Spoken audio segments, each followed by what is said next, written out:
I want to keep it completely honest with you. If you guys think there was any equivalent of high expectations with WrestlePalooza, you would be absolutely right. Especially being one of the premier PLEs to show up on the streaming service, not just predicated over to ESPN, because we know ESPN is over a declining medium of sports analysts and has-beens and lack of any type of authenticity. It's just because it's connected over to the Disney hierarchy around their monopoly, and WWE is just chasing to the highest bidder, especially with the Saudi WrestleMania just after we just return to Vegas come next year instead of New Orleans. So just watch this embarrassment. And when you have such a piss poor wrestling event, ESPN forgets to be knowing that this is an actual critical partner with a media platform that needs to be promoted. These guys rated a goddamn C. And I'm sure it's pulled away already from the network.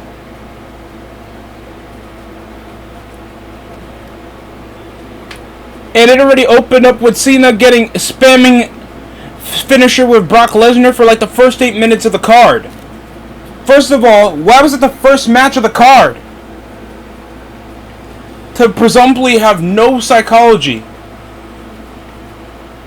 This match already started off without a good note. Why did Brock even have that much animosity after coming back from a hiatus due to his controversy disrupting the WWE title match? There seems to be no ifs, ands, or buts. But that's just long-term storytelling.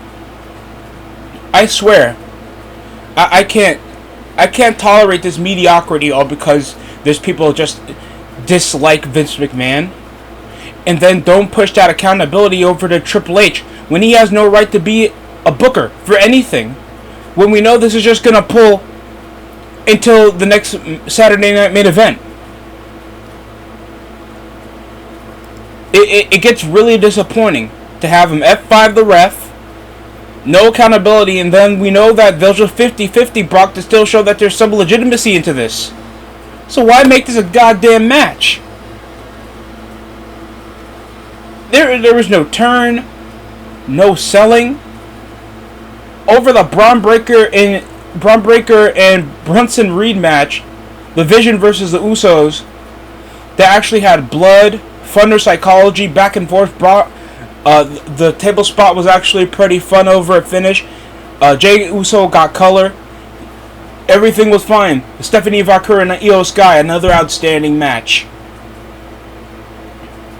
Then everything kind of trickled down around, sadly to say, one of the marquee matches of the show, involving Punk and AJ Lee.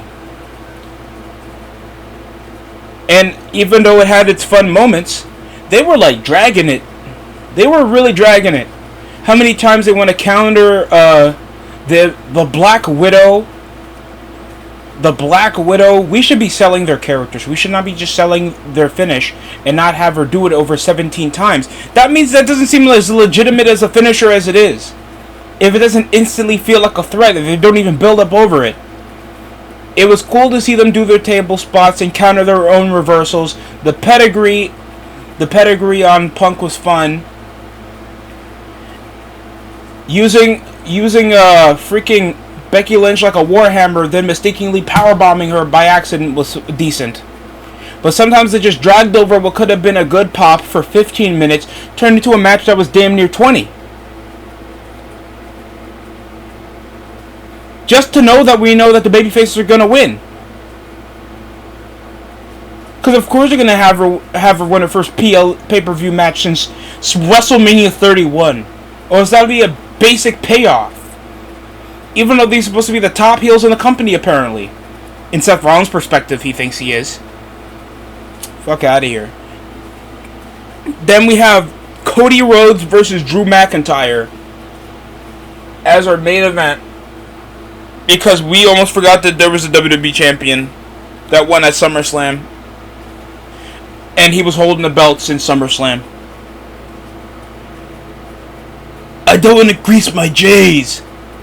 The worst part is they take it like the Claymore on any other circumstance would have been banned in any case. Kicking a man through a table shouldn't be illegal when that's using your full body and you're putting yourself at risk because you're taking a bump. While the punt kick did the blackout over the lights. And that was a selling point over the maneuver of the match. Other than Cody botching over his Cody cutter, counter over the near fall. This felt like a basic bitch main event you could have had at Saturday Night Main Event.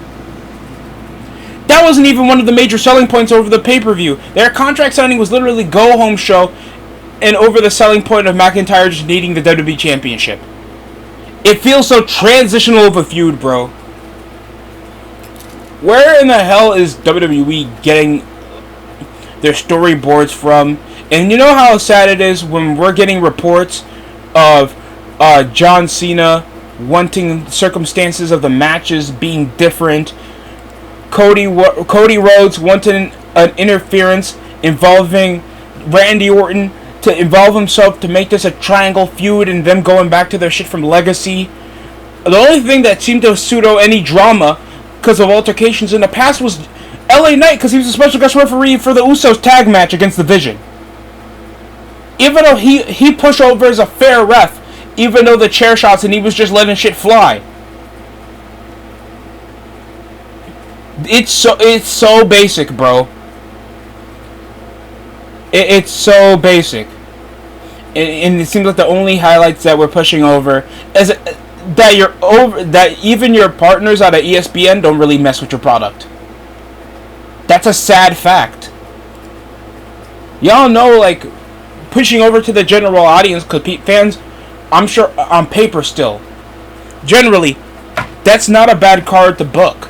It's just the execution, what happens over in the show, when you guys obviously don't know how to continuate and finalize a storyboard, because we're messing with characters.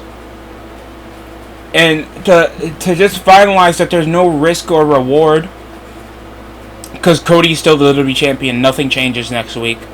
Until he's just pushed over to another feud and it feels like he's just another piece of the show than a priority. John Cena's probably going to win back against Brock Lesnar. Main event Jey Uso still thinks he's going to headline even a SmackDown with his feud against LA Knight. Because that's going to probably break away from him and Jimmy. Stephanie Vaquer looked like $1 million and so did Io Sky.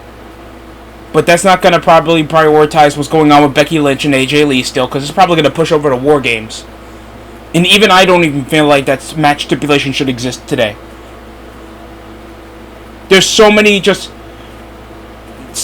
match stipulations WWE just fumbles on, ignores, or just don't feel like they can capitalize because they can't even, like, accept that some of these don't work unless we add a bit of spice into it. Maybe we should have made the world's heavyweight title and the women's title switch hands, whoever picks up the victory. We literally did this at SummerSlam back in 2008 with, and I swear most of y'all be alive for this. This is not like 98 Survivor Series. This is 2008. I'm sure some people were children around this time. It was Mickie James and Kofi Kingston versus Beth Phoenix and Santino Marella. You could do it with match stipulation. We could have did a whole thing, an ambulance match. I don't think that's been done in a few years. 3 stages of hell. How many blood feuds we've had over the past 3 years that has not ended with 3 stages of hell? Like, even the builds were even mid. Like, even for AJ Lee and Becky, other than the pops that AJ Lee just exists and you remember her from 10 years ago, what really set them off except that they hate their husbands, bro? It never feels personal. You don't have backstage segments to flesh out these bitches. It sucks, because it still feels like Becky is just inauthentic as a heel. Either than, my husband is, so that means I can. The fans already don't like me like they do Bayley, so that means I should be authentically a heel. Even though they still push me as a badass, even though I look like a foreign teacher in a high school. Like, bro, come on. We could have had backstage segments with them doing dinner dates. housewarming segments, them doing media interviews to be interrupted, trying to push them as a it couple, and AJ Lee coming back. That should be prioritizing revolving around the program and heavily promoted, other than just segmented reels that just show that they fight, they want to fight, they're going to fight. PLE. Damn. It stinks. And now we're going to lose like a grand majority, just like what Netflix did. There's not even like a big Netflix drop off. You know what was a worse drop off? I remember we were looking at, me and somebody were looking over in the ratings over on Friday Night SmackDown. Look it up from like 2023, the time when Roman Reigns was out of the picture after Cody Rhodes finished his story, that finished the relevancy of SmackDown. Everybody was throwing up the ones. Everybody was referencing Tribal Chief. Who the fuck is referencing Cody Rhodes other than his entrance? He's just a white bread Finn Balor that's better in the ring. Please explain to me that. Because I saw like 1.5 million for SmackDown ratings when they were up 2.8, 2.5. Just lost one of your major stars, and Cody is just carrying over the program, just existing on the roster. There's nothing that really elevates him being over a big personality other than the overfloated congregation and Confederate jackets he wears with that dumbass skull on his face, bro. I swear, they still feel like he should be the guy.